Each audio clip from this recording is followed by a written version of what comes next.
அஸ்ஸலாமு இன்னைக்கு காலை நாஸ்டா ஆப்பமும் தேங்காய் பாலும் ஆப்பம் மாவு.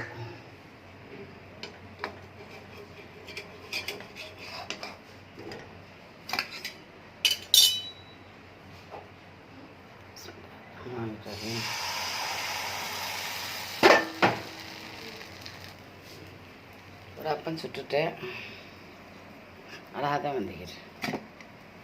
அப்போ தொட்டுக்கிற தேங்காய் பால் இந்த கறிப்பொடி ஒன்றும் செய்யலம்மா. காலை நாஸ்டா தேங்காய் பாலே போதும், ரொம்ப நல்லா இருக்கும். ஆப்பம் தேங்காய் பால் இன்றைக்கி ஆப்பம்மா காலையில் 2 தான் சாப்பிடுவேன். சரி, பார்த்துட்டு லைக் பண்ணுங்கள், ஷேர் பண்ணுங்கள், சப்ஸ்கிரைப் பண்ணுங்கள். முட்டை இருந்தால் ஊற்ற, முட்டை இல்லை.